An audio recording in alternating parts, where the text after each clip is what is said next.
kena coklat. Kantoi makan coklat. Nampak ni guys, walaupun pakai tudung hitam ya, kalau kena coklat, dia still akan nampak. Ini salah satu tips, okay? So, tips baking yang utama, pakailah apron. Okay, I have my apron, tapi tak tahulah, I rasa dalam bilik pantry I. But yeah, kalau tak pakai apron, you tak hati-hati, ni lah yang you akan dapat ya. Lantaklah. Tapi coklat tu sedap.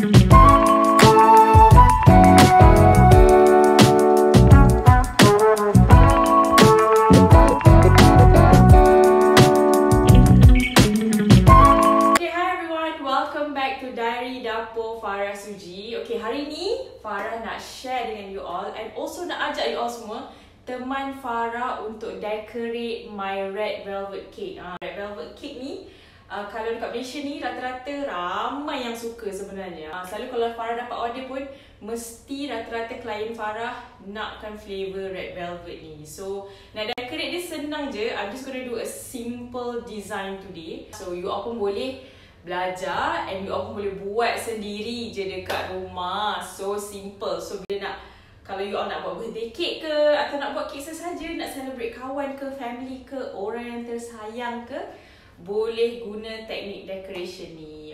Jom kita prep kita punya dry ingredients. Okay, untuk dry ingredients ni Farah akan sediakan dalam satu mangkuk tepung, cocoa powder, baking soda dan juga garam. Okay, and then kita akan gaul sebati bahan-bahan ni and kita letak tepi lah.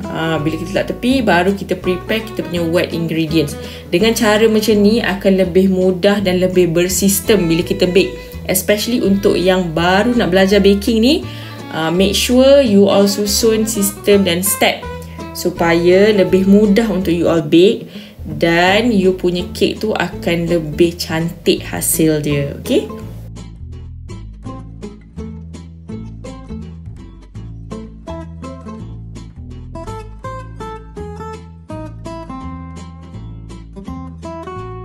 Okay, untuk wet ingredients pula, okay, dalam mixer Farah akan masukkan telur 2 biji dan juga Farah akan masukkan custard sugar. Okay, and then kita gaulkan sebati dua bahan ni sehingga dia kembang and warna dia akan jadi kuning-kuning pucat macam tu. Alright, letakkan pada kelajuan sederhana lah. Kalau you all letak kelajuan slow sangat nanti dia lambat. Kalau laju sangat takut kita terlebih mix kita punya telur dengan gula tu. So warna dia akan jadi macam tu, nampak tak? Dia dah kembang and then dia jadi warna creamish ataupun kuning-kuning pucat macam tu. Alright, next Farah masukkan esen vanilla. Okay, untuk resipi ni Farah masukkan 2 sudu lah. And gaul sebati juga. Esen vanilla ni akan buatkan kita punya kek ni lebih wangi, lebih sedap. Alright.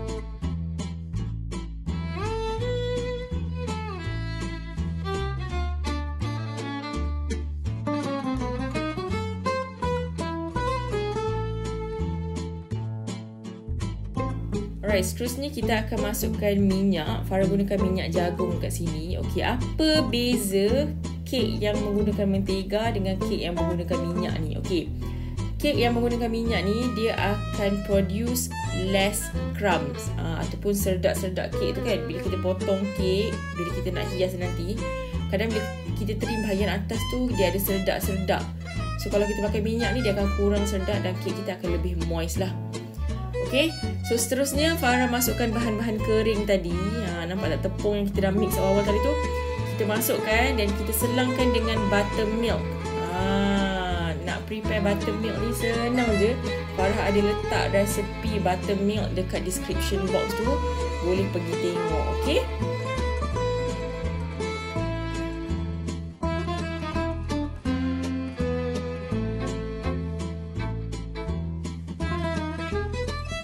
Okay, so ulang step ni lah. Okay, masukkan bahan-bahan kering. Lepas tu selangkan buttermilk. Masukkan bahan kering, buttermilk dan akhiri dengan bahan-bahan kering tadi. Okay, simple je. Belum siap lagi. Kita gaulkan sampai dia sebati dulu. Sebab lepas ni kita akan masukkan kita punya pewarna merah. Sebab kek ni kan kek red velvet. Okay, Untuk pewarna ni, you all boleh gunakan, ada 3 jenis sebenarnya. Ada oil base, ada gel base, ada powder punya base. Okay, macam Farah dekat sini, Farah gunakan oil base lah. Alright, so bagi Farah tekstur yang terbaik adalah gel base ataupun powder base. Tapi sebab Farah tak ada, Farah ada oil base je, Farah gunakan lah. So nampak tak, warna dia dah pun bertukar menjadi warna merah yang sangat cantik. Alright, so kita gaulkan sebati sampai pewarna tu maksudnya dah larut semula kan. And then kita boleh berhentikan mixer ni, kita boleh angkat adunan kita, and kita boleh sediakan acuan kek kita. Okay, dalam video ni Farah gunakan acuan berukuran 6 inci. Asyik sasul je 6 inci, okay, bulat lah. Lepas tu Farah lapikkan bahagian bawah tu dengan parchment paper ataupun baking paper. And then di bahagian tepi, untuk elakkan daripada kek Farah tu melekat dekat acuan tu, Farah akan salut nipis dengan cocoa powder. Kenapa cocoa powder? Kenapa bukan tepung? Sebab kek ni kan warna merah. So kalau kita guna tepung, nanti akan lekat macam warna-warna putih daripada tepung tu kan. So kalau kita guna cocoa powder, tak nampak lah. Tapi kalau you all bake butter cake ke kan, kek yang warna dia putih atau kuning, janganlah pakai cocoa powder. Nanti lekatlah pula warna coklat-coklat kat tepi kek tu, tak cantik lah pula. So kalau kek macam tu, gunalah tepung. Okay, so salut-salut tepi macam tu je. Farah tak gunakan butter sebab butter ni kalau kita salut ni, kadang-kadang dia akan buatkan kek kita ni jadi macam terlebih garing ataupun warna dia gelap sikit kat bahagian tepi. So Farah tak nak benda tu, Farah gunakanlah cocoa powder ataupun tepung. Okay, now kita tuang kita punya adunan. Okay, memang dia nampak cair, jangan risau sebab tu kek kita tu akan jadi moist. Okay, sekarang kita bake kek ni suhu 180 darjah Celsius dalam masa 40 ke 45 minit ataupun sampai kek tu masak. Tunggu kejap. Sementara kita nak tunggu dessert kita tu dah siap bake, apa kata korang like, comment and subscribe kat channel Farah ni. Tekan button loceng tu tau, so that bila Farah share je resepi, korang lah orang first yang akan dapat notification. Farah just nak cakap thank you for your support. Sebab support korang lah Farah excited sangat nak produce recipes and share dekat YouTube ni. So jangan lupa tau, like, comment, subscribe and sharekan video ni. Okay, jom kita tengok apa jadi dengan dessert kita tadi tu. Okay, for the decoration, Farah gunakan cream cheese frosting. Okay, link ada kat description box, korang boleh tengok. And basically buat je frosting yang sama. Frosting ni sedap sangat, sangat-sangat sesuai untuk pairkan dengan red velvet cake ni. Okay, untuk bahagian decorating ni, Farah akan stopkan voice over ni so that you all boleh tengok and you all boleh belajar sendiri. Basically what we do is we gonna layer the cake. Lepas tu kita akan crumb coatkan cake ni.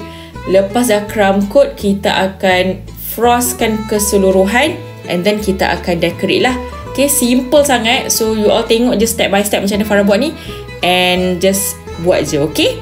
So selamat menonton!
Farah decorate Farah punya red velvet cake. Tu antara cara yang simple lah. Kita ada banyak cara sebenarnya kalau kita cakap pasal cake decorating ni.